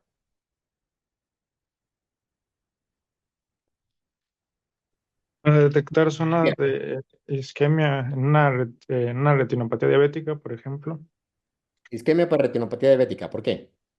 pues ¿Qué quieres saber? para definir si podemos poner láser en zonas de isquemia. Muy bien. ¿Necesitas una FAR para saber si le necesita láser? Porque sí, porque no. Puedes tener razón, güey. Ahorita te voy a decir por qué puedes tener razón. Mm, Pues cuando quieres dar como más selectivo, ¿no? Que ya diste láser y quieres como complementar, entonces lo puedes aplicar para ver las zonas que hacen falta, ¿no? Duda, quisieras ver en qué momento determinarías. No sé si le hace falta láser. Le voy a hacer una FAR para ver si necesita láser aquí. Pues que el paciente siga con presencia de neovasos y Entonces no necesitas la FAR, porque ya sabes que tiene vasos. Pues para definir si es una moderada o una severa, ¿no? Pues eso te lo da realmente el diagnóstico de la retinopatía diabética es clínico. Entonces sabes que es severa porque tienes la regla 421. Entonces, em, eso ya te diría que necesitas una FAR, que no necesitas una FAR, ¿no? Que necesitas vigilancia o Bien. en el caso que sea paciente Y foráneo, que no tenga acceso a servicios de salud, que sea un paciente que ya tiene enfermedad renal o eh, hemoglobina glucosiladas muy altas, pues ya te dice, pues trátalo, güey, porque no va a poder llegar, ¿no? Por el tiempo de evolución y que no tenga cambios evidentes, porque estadísticamente debería tener. Estadísticamente debería de tener, pero un paciente que tiene 40 años, porque les ha pasado, a todos nos ha pasado. Paciente que tiene 20 años con diabetes y tiene retinopatía diabética leve, ¿no? Pero Adrián tiene razón, porque si tienes una retinopatía diabética que es muy asimétrica, en un ojito tienes retinopatía diabética avanzada y en el otro tienes leve o moderada, está raro, ¿no? Porque los dos ojos habitan el mismo cuerpo. O sea, este ojo no tiene 6 de hemoglobina glucosilada y el otro tiene 10. Hay algo que se llama retinopatía diabética sin características. Entonces, una retinopatía diabética sin características, una de las características que debe de tener para que sea así es que hay una simetría entre los dos. Entonces, esa simetría entre los dos, lo que te va a decir es, probablemente tiene un problema vascular en una de las dos arterias o en una de las partes de la irrigación oftálmica. Por lo tanto, al tener un problema en la irrigación, este ojito, al tener más isquemia, no tiene tanto VGF.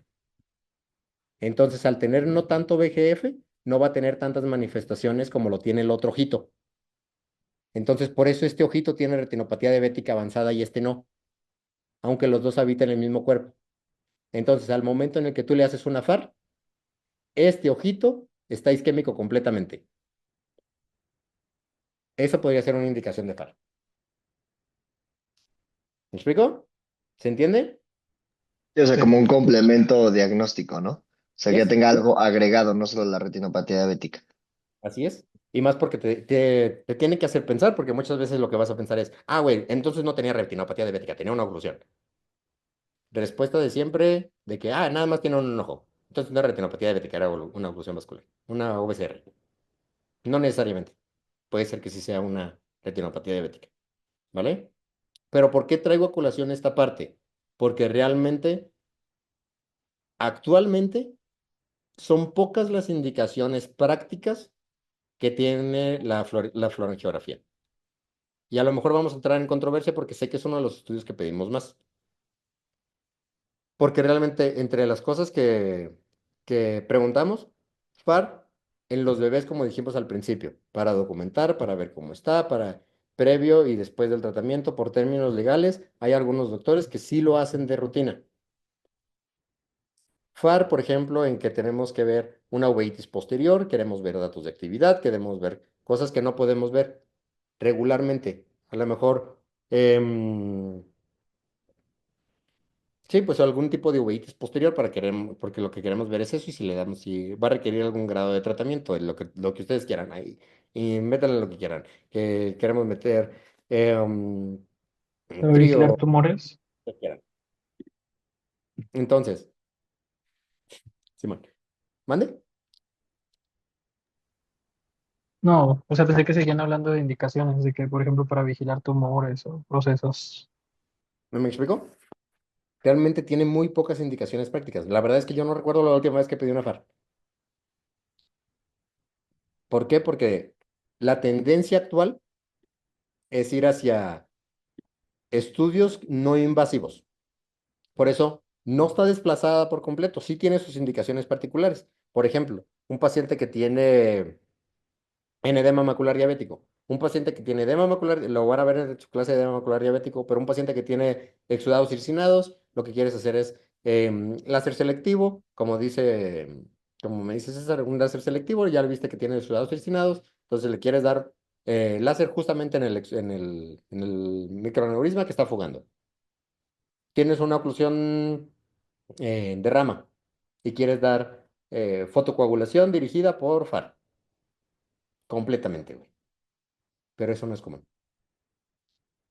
Porque tiene que cumplir ciertas características. Si tienes un paciente que tiene exudados circinados, pero están dentro de los 500 microcentrales, pues no le vas a dar láser ahí, ¿no? Le vas a dar antihigiénico. Entonces, esta parte es bien importante porque no le queremos quitar valor a la FAR. Pero esta parte de este artículo en particular del doctor Spade nos dice una parte bien importante y bien cierta de la FAR. Porque en toda la presentación yo no les hablé de perfusión. Hablamos de pasa o no pasa el colorante, güey. Y el hecho de que pase el colorante no significa que está perfundido. Por lo tanto, no significa que el tejido es sano. Porque nosotros no sabemos si esa cantidad de fluoresceína que está pasando o esa cantidad de sangre que está pasando es suficiente para perfundir el tejido para que cumpla sus requerimientos nutricionales, para que por lo tanto tenga la función que necesita y por lo tanto no esté liberando anti-VEGF, ¿no? Porque realmente cuando nosotros regresamos, sabemos que esto es oscuro. Creo que todos estamos de acuerdo. Sabemos que esto es oscuro. Sabemos que esto no. Sabemos que a lo mejor esto no. Pero va a haber una zona gris que a lo mejor no sabemos si aquí se acaba, no sabemos si aquí está la parte de perfusión, no sabemos si aquí está la zona gris que llaman en el EBC, y hasta aquí le vamos a dar tratamiento. Nosotros no sabemos hasta dónde está realmente bien perfundido, el tejido está sano, y al estar sano podemos asumir que el tejido está bien. Entonces, por eso, algo que se llama panfotocoagulación dirigida o panfotocoagulación por FAR, estudiado en oclusiones, estudiado en retinopatía diabética, se ha visto que no funciona. Porque lo que se han visto en los protocolos es que dicen, pues es que nos vamos a meter tantos diámetros de disco a la parte ya con fluorescencia para que esto funcione y no quemarle toda la retina. No funciona. ¿Se entiende? Por eso la parte de lo que platicábamos al principio, de que es bien importante la parte de imagen multimodal. Porque una sola FAR normal o una FAR que te está tomando, que te está dando em, fluorescencia, no significa que el tejido está bien. Significa que pasó la fluoresceína, pero no sabemos si es suficiente como para que cumpla los requerimientos nutricionales de la retina. Y como platicamos o como platicaron en la clase pasada, la retina y la coroides son las partes más perfundidas del cuerpo y de los que requieren entonces más, más oxígeno por milímetro, ¿cierto? Entonces, por eso es que ya no se está usando tanto la FAR, por eso es que ya realmente en oclusiones, cuando vean oclusiones, em, ya eso de 10 diámetros de disco, 5 diámetros de disco, es importante para que se lo sepan porque se los van a preguntar, pero jamás. Nosotros en el hospital, la verdad es que para una oclusión de reciente diagnóstico, jamás, nunca hemos pedido una FAR. Y es por eso. Alexis, perdón, no sé si te puedo complementar algo ahí. Claro, sí, sí, tú dile. Aparte, acuérdense que, bueno, dependiendo con qué equipo lo tomen, otra vez regresando a qué cámara usamos, o sea, hay cámaras que toman desde 30 grados, desde 50 grados o cámaras de ultracampo amplio, ¿no? Entonces, en general, la mayoría de las FAR que puedes conseguir afuera en el mercado, si no es con optos, o sea, te venden fotos de 30 grados. Recordando que más o menos, o sea, por ejemplo, si hiciéramos el protocolo de TDRS, que son los 7 subcampos, podrían llegar a tener una reconstrucción de 75 grados de la retina nada más, que es aproximadamente el 40% de la superficie de la retina. Entonces, como les dice Alexis, o sea, realmente si con eso quieren evaluar si hay perfusión o no de la retina, si hay cambios, o sea, por ejemplo, como isquemia y todo esto, pues se van a quedar muy cortos realmente si lo hacen solo con FAR de ese tipo. Si tuvieran las otras, pues quizá lo podrían considerar, pero realmente, como les dice Alexis, o sea, tienen que pensar muy bien a quién le van a someter a ese riesgo, que es muy bajo los riesgos, sí, pero pues nunca estamos exentos de que algo nos pase, ¿no? Y pedirla sin una indicación que realmente les vaya a cambiar la decisión de si tratar o no tratar o un diagnóstico u otro, pues no tiene sentido. Hasta aquí. ¿Se entiende? Muchas gracias, César. Perdóname. Sí, sí se entiende. Súper. Muy bien. Muy bien. Entonces, cosas para llevar a casa, principalmente creo que son estas. Lo que les platicaba hace rato. Cosas que les van a preguntar, cosas que tienen que evaluar. Los tiempos de la FAR, el tiempo del flux coroideo, la verdad es que también, según la bibliografía, se van a dar cuenta de que puede ser que el flux coroideo propiamente en la FAR, lo que dice la quinta edición del Ryan, es que tiene estas partes del flux coroideo que va a variar entre niños, jóvenes y adultos, pero no establece una edad. Entonces, a niños te dice que de 8 segundos, jóvenes de 10 a 12 y adultos de 12 a 15, dependiendo de la arteriosclerosis y del tiempo base retina, ¿vale? Las partes de qué es lo que va a determinar la parte de, el, ah, arteriovenosa temprana, el flujo laminar, ¿vale? Lo que es la fase de Chimizu, alrededor de los 25 segundos. En esta diapositiva lo tenemos como 20-25, pero puede ser de los 25 a 30, depende de la persona que se los esté escuchando. Si ustedes dicen 25, generalmente la van a tener correcta, ¿vale?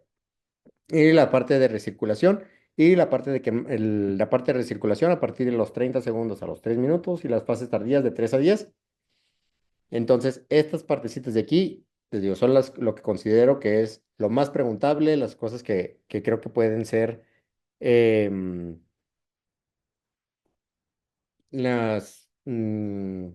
lo que les pueden decir en una rotación de retina.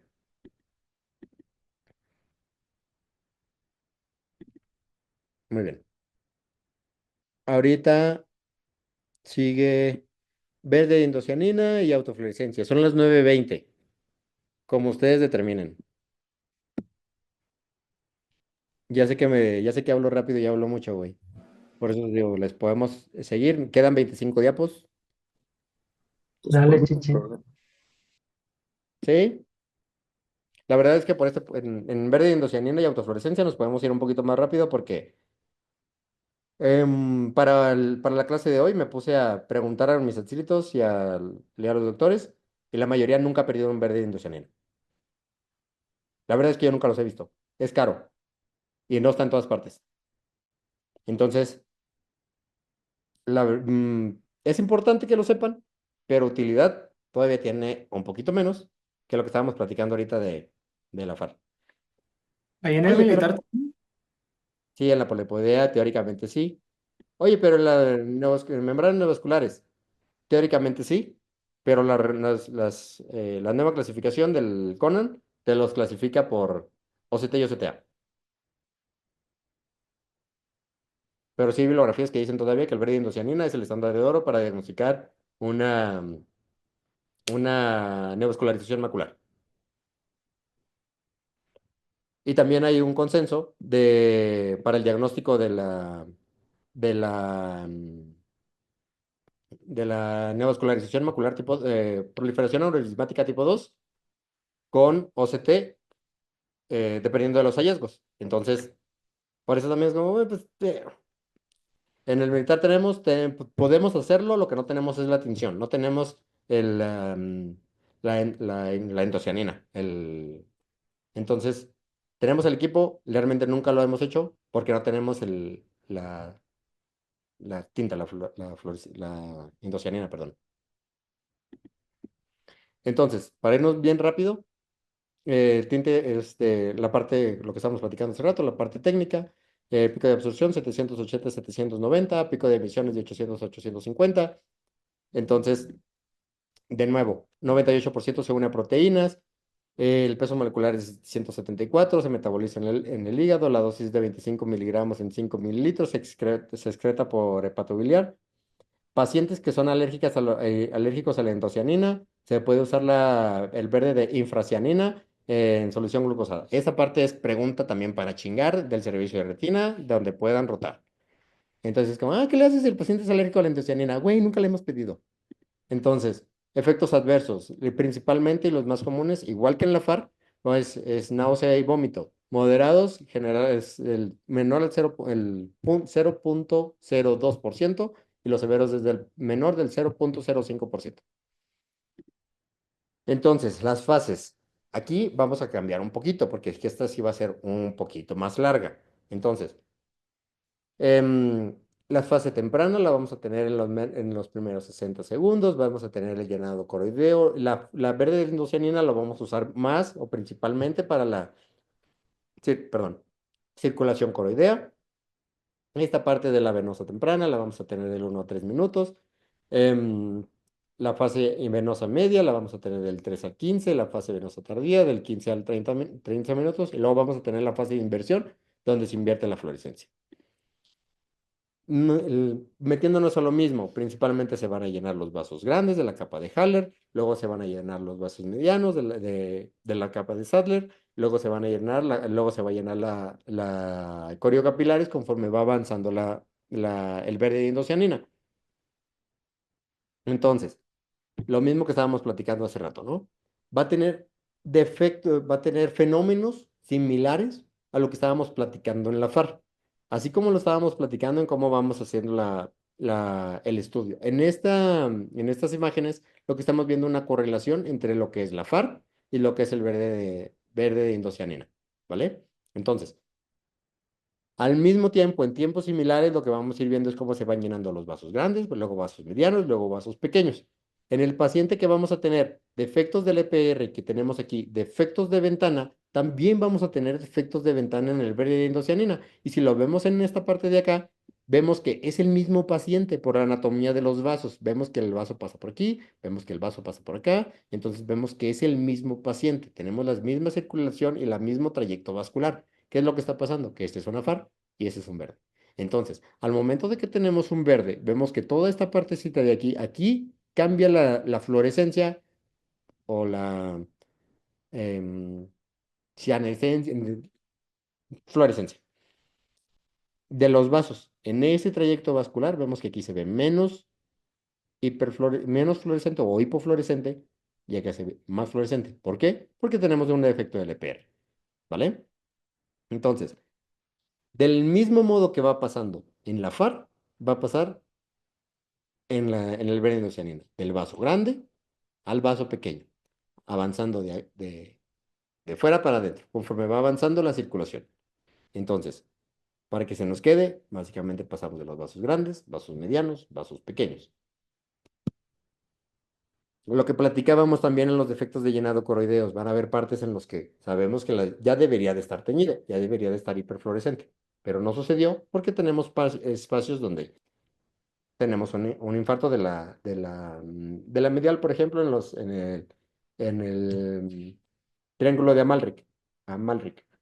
Entonces, zonas donde pudimos tener un infarto de la coroides, por lo tanto no tenemos fluorescencia, ¿vale? Entonces, lo que estamos platicando ahorita y como platicamos que nos íbamos a ver, ir un poquito más rápido. Fase temprana, primeros 60 segundos, llenazo de los vasos coroideos, inicia en el área subfoveal y tiene una extensión radial. Entonces, en los jóvenes, esta parte es importante porque se empieza a llenar en la región subfoveal y progresa de forma radial hacia la periferia, o sea, empieza del centro y se va para arriba. Recordemos que la circulación coroidea va por lobulillos, entonces va empezando de esa forma. Y a diferencia de los pacientes mayores con edad avanzada, donde las arteriolas coroideas, al estar más gruesas y menos ramificadas, no se van a extender de la misma manera, o va a tomar más tiempo en que se llenen los lobulillos, ¿vale? Entonces, fase intermedia, alrededor de 1 o 3 minutos, arterias y venas coroideas, y se empiezan a llenar los vasos retinianos, pero lo que vamos a tener más es circulación coroidea. Por esta parte de acá, lo que platicábamos igual de la FAR. Tenemos fenestras, por lo tanto que tenemos fenestras, se empieza a fugar el colorante, se empieza a llenar el espacio extravascular, por lo tanto vamos a tener más hiperfluorescencia, ¿vale?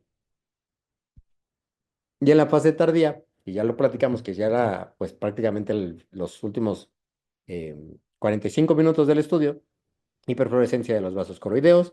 Vamos a ver que ya realmente ya se pierde la arquitectura de los vasos de la coroides, porque ya lo que vamos a ver es la difusión de los tejidos, los vasos la tinción por la indocianina, perdón, y ya no se van a ver tampoco los vasos de la retina, por lo mismo, de que ya difundió el colorante, ¿vale? Entonces aquí, pues realmente nada más ves que está hiperfluorescente, ¿no?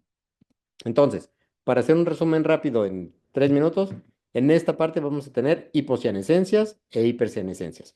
Las hipocianescencias van a ser muy similar a lo que tenemos en la FAR, que va a ser por bloqueo y por alteración en la perfusión. Entonces, bueno, alteración en la circulación, mejor dicho. Entonces, voy a cambiar ese diapositiva. Entonces, ¿por qué vamos a tener bloqueo? Por sangre, líquido, pigmento, cualquier otra cosa que te esté bloqueando la transmisión de la luz. La hipercianescencia, ¿por qué vas a tener hipercianescencia o hiperfluorescencia? Porque vas a tener falta de tejido, porque vas a tener fuga de los vasos, principalmente, ¿vale? Entonces, en este ejemplo que tenemos acá, por ejemplo, lo que nos ayuda a, a este estudio, lo que nos ayuda es a diagnosticar un RAP, porque recordemos que RAP es la proliferación angiomatosa retiniana. Entonces, esta proliferación angiomatosa lo que nos va a dar es el crecimiento de los vasos desde la retina hacia la coroides. Entonces aquí esta imagen está padre porque lo que nos dice es los vasos nutricios que crecieron se fueron hacia abajo a la parte em, más externa, podemos llamar, de la retina, entre la unión de la coroides y acá es donde nos está dando la perfusión y la fuga, en el verde indocianina. Entonces, vamos a tener la diferencia entre puntos calientes y las placas. Los puntos calientes miden menos de un diámetro de disco y se asocian principalmente con neovascularización coroidea polipoide, neovascularización coroidea polipoide, proliferación angiomatosa retiniana o RAP y neovascularización coroidea oculta, que ya no se llama así, o que se llama así dependiendo del estudio que estén haciendo. Y las placas que miden más de un diámetro de disco. Entonces, en este caso, pues vamos a tener un punto caliente al ver que esta fuga es menor de un diámetro de disco y vamos a tener un desprendimiento del epitelio pigmentario. ¿Vale? Lo mismo, al momento de que estemos haciendo un verde endocianina en una coroiditis serpinginosa, por ejemplo, lo que vamos a tener es un defecto por bloqueo, por esta parte del, del- de la lesión que está creciendo y nos está bloqueando la parte de poder ver la circulación coroidea, ¿vale? En la membrana neovascular, en la neovascularización macular, lo que vamos a ver es las zonas donde está fugando y el punto donde está los vasos y la fuga. Entonces, para hacer un resumen rápido de la combinación de estos dos, podemos ver este caso en particular, donde vemos que en la FAR, este es, por ejemplo, un caso de un melanoma coroideo en forma de hongo, que lo que nos va a dar es que en la FAR vamos a ver la circulación de la retina y en el verde endocianina lo que vamos a ver es la circulación de la coroides. Como en este caso en particular podemos ver el fenómeno de la doble circulación. Entonces vemos cómo tenemos la circulación intrínseca del tumor y la circulación propia del resto de las estructuras. Entonces, eso es como una integración de lo que podrías ver en los dos estudios. En la FAR, principalmente nos vamos a orientar a circulación de la retina, en el verde endocianina, nos vamos a orientar principalmente a la circulación de la coroides. ¿Se entiende? Sí. Ok. Pero cumple los mismos criterios de lo que platicamos hace rato, el hecho de que pase la circulación, la tinción no significa que está perfundido, ¿vale? Y ya por último, y para los últimos 8 diapos, autofluorescencia. Ya lo platicaron con César, la autofluorescencia va a depender principalmente del EPR y las diferentes estructuras que encontremos ahí. Al hablar de autofluorescencia en general, vamos a hablar de que en general, o lo que van a encontrar en la mayoría de las bibliografías, van a depender de la lipofuscina o del N-retinilidil, N-retiniletanolamina, que es el A12, que es parte del el principal componente de la lipofuscina que lo hace brillar. Entonces, vamos a tener una mayor absorción del pigmento lúteo, 460 nanómetros. Recordemos que el cristalino absorbe esta longitud de onda. Entonces, ya platicaron la vez pasada de que diferente longitud de onda va a estimular o va a ser absorbida por diferentes pigmentos. Entonces, cuando pueden tener autofluorescencias cercanas al infrarrojo, pueden tener autofluorescencias en azul, pueden tener autofluorescencias en diferentes longitudes de onda. Entonces, dependiendo de longitud de onda, será el pigmento que absorba el, la longitud de onda y que emita la, mm, la fluorescencia, tal cual. Entonces, lo vamos a describir en términos generales, ¿vale? Esta pequeña aseveración es importante porque hay bibliografías que refieren que el grado de presencia de lipofuscina es directamente proporcional al grado de actividad metabólica del EPR y los fotorreceptores, cosa que es peligrosamente em, interpretable. ¿Por qué? Porque entonces estamos hablando de que algo que sea más metabólicamente activo tendría más autofluorescencia, cosa que no necesariamente es así. ¿A qué me quiero referir? En este paciente, ¿por qué? Tenemos un paciente que en la foto clínica no se ve muy mal. O sea, si ustedes lo ven en el fondo de ojo, a lo mejor van a ver esta parte de aquí, que lo ven un poquito más amarillo. Pero la parte del borde de la lesión es mucho más evidente al momento de que le hacen una autofluorescencia. ¿Por qué sabemos que es una autofluorescencia? Porque sabemos que el nervio no tiene lipofuscina, por lo tanto no va a ser hiperautofluorescente. Sabemos que los vasos no tienen lipofuscina, por lo tanto van a ser hipoautofluorescentes. Pero en esta parte de aquí, si seguimos el precepto de lo que hablamos hace rato, de que es metabólicamente más activo, diríamos, ok, entonces en esta parte de aquí hay mayor metabolismo, pero no es cierto. Lo que pasa es que ahí es el borde donde se queda, se juntó el EPR y por eso es más brillante, güey. No depende de su metabolismo, depende de la presencia o ausencia de mayor cantidad de, de fluoróforos o de ese pigmento que está regresando la longitud de onda. Entonces, como platicamos hace rato, no significa que la drusa sea más activa que la retina, güey. Significa que tiene mayor fluoróforos, tiene mayor pigmento que se va a regresar el... No significa que el amartomastocítico tiene mayor actividad metabólica, a lo mejor sí, pero no sabemos que no necesariamente eso es verdad. Entonces, por ejemplo, en este paciente tuvimos un desprendimiento del epitelio pigmentario que se rompió a los 2 años. ¿Qué pasó después? 4 años después, vemos que la autofluorescencia regresó. ¿Significa que el paciente es metabólicamente más activo y que esa mácula sirvió otra vez? No, porque una vez que le hacemos OCT estructural, sabemos que parte del EPR volvió, pero ya no tienes ni limitante externa, ya no tienes segmentos externos, ya no tienes zona elipsoides, por lo tanto este paciente entre el año 2 y el año 4 probablemente ve igual o peor. ¿Se entiende? Sí. Entonces, si ya entendimos eso, entonces ya no necesitamos estos ejemplos donde vemos que conforme vemos que la parte del paciente al principio y al final, conforme vemos que tiene afección de la zona foveal y que va avanzando la atrofia geográfica, dependiendo de la cantidad de años que llevemos, no nos está diciendo realmente que el paciente esté viendo mejor, no nos está diciendo que el paciente esté avanzando. Lo que sí es importante de esto es que el paciente que tiene afección foveal generalmente avanza más rápido. El paciente que tiene no afección foveal suele avanzar más lento, ¿vale?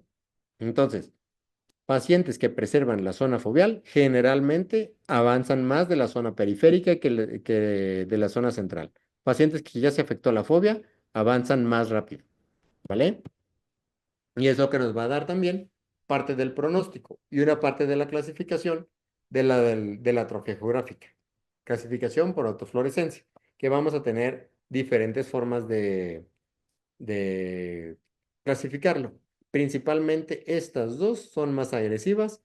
¿De qué depende? De las zonas autofluorescentes que están periféricas a la lesión. Mientras más zonas autofluorescentes tengan periféricas, lo que dice la bibliografía es que se cree que son metabólicamente más activas, por lo tanto atrofian más rápido.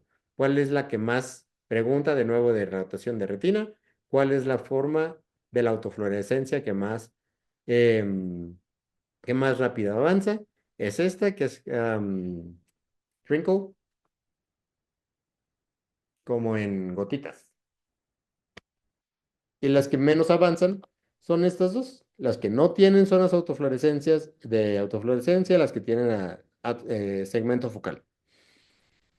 La tendencia de progresiones son estas dos que tenemos acá, 1.78 milímetros por año y 0.53 a 2.6 milímetros cuadrados por año. Entonces, esta parte es importante porque lo que nos dice es la probabilidad de progresión va a ser, se cree que es mayor, o es mayor, mejor dicho, en las que tienen autofluorescencia periférica, ¿vale? Pero de nuevo, caemos no quiero menospreciar la autofluorescencia, pero caemos a esto.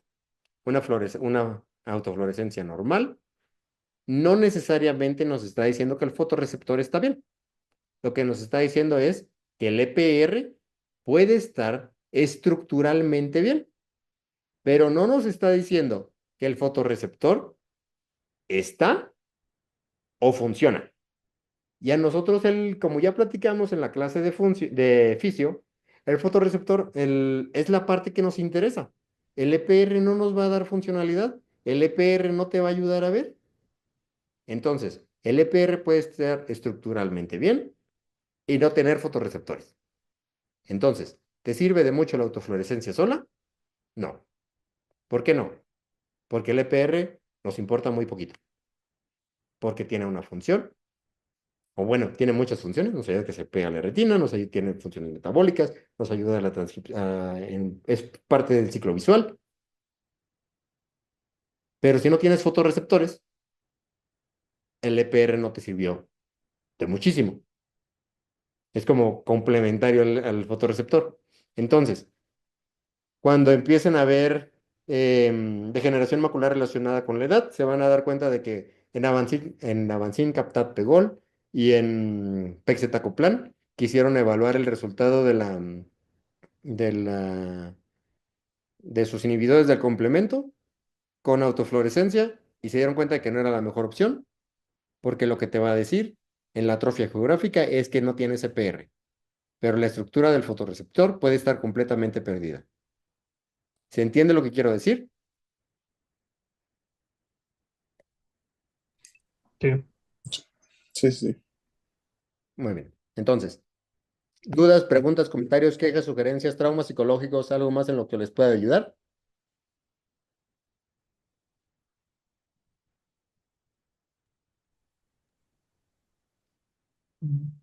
Creo que no. Es mucha información para un ratito, sí, güey. La neta sí. El hecho de que hablemos de 3 estudios diferentes en tan rápido, cuando necesiten ayuda con cualquier paciente, si tienen dudas con cualquier paciente, güey. Si quieren que les ayudemos a interpretar estudios, si quieren rotar en el hospital militar, van a seguir teniendo clases conmigo, van a tener otras clases después. Pero espero que se entienda dos cosas principalmente. Un estudio no te va a dar diagnóstico. Necesitas tener una buena orientación, un buen ojo clínico, una buena historia clínica. En, en muchos de sus adscritos y de rotaciones y lugares donde estén, les van a decir, güey, no le preguntes, nada más revísale el fondo. No, güey, necesitas preguntarle, necesitas saber cosas, necesitas que te digan cosas. Y número dos, un solo estudio no te va a dar diagnóstico tampoco, independientemente de que hayas hecho historia clínica completa. Vas a necesitar más estudios para que te den la estructura completa. ¿Significa que la autofluorescencia, el verde de endocianina y la FAR no funcionan? No, significa que necesitan más estudios para complementar el diagnóstico. Significa que necesitamos de más cosas para que entre todo te dé el mejor diagnóstico, por lo tanto el mejor tratamiento, por lo tanto el mejor pronóstico para el paciente que estás atendiendo. Y al final del día, la parte más importante no es el estudio, es el paciente. Entonces, por esa parte, es que les digo, cualquier cosa que necesiten, ya estamos en el grupo, cualquier cosa que necesiten, cualquier paciente que quiera interpretar, cualquier cosa que necesiten, ya estamos en el grupo, ya tienen mi número de teléfono y manden las cosas. La verdad es que generalmente contesto tarde WhatsApp, pero siempre contesto, o según yo. Entonces, esa parte es importante. Y lo que decía César hace rato. En esta imagen que les tengo de lado, le pueden tomar captura también. Es la definición de lo que es polo posterior, campo amplio y campo ultra amplio en imágenes. Esto es del consenso de la AO. Esto dependiendo de los grados que les va a dar la imagen.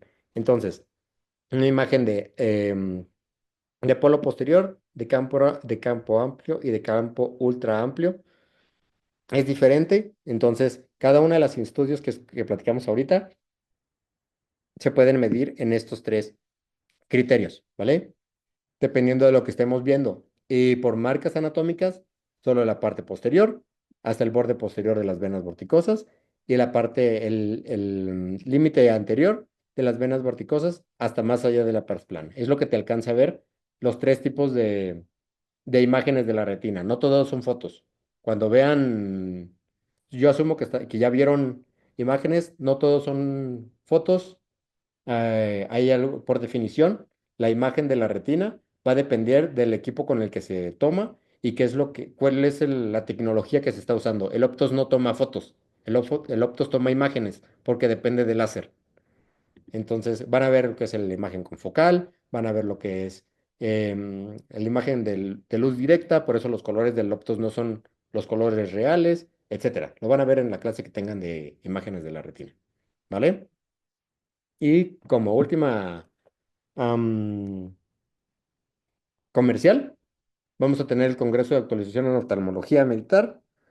Es el 19 al 22 de agosto. Aquí vamos a estar presentando algunos de los estudios de investigación que hemos estado realizando en el hospital. Aquí vamos a hablar, yo personalmente voy a hablar de lo que es Afli de 8 miligramos en retinopatía diabética. Em, la neta es un estudio bien chingón. No es que yo lo esté haciendo, pero es un estudio bien chingón. Y César también va a presentar, si no me equivoco, cosas de personas que ustedes conocen que estamos haciendo cosas que queremos aportar. ¿Vale? ¿Dudas o Súper. preguntas? No, muchas gracias, Alexis. La verdad estuvo muy buena la clase. No, ustedes, güey, te digo, la neta, sé que es mucha información en un ratito, probablemente no todo lo van a procesar al mismo tiempo, ojalá lo hayan leído. Generalmente no les pregunto porque siento que ya todos sus adscritos les preguntan y para que venga alguien que no conocen y está pelón para hacerles preguntas, es como, güey, realmente no estoy para eso, ¿sabes? Yo no vengo a maltratar gente.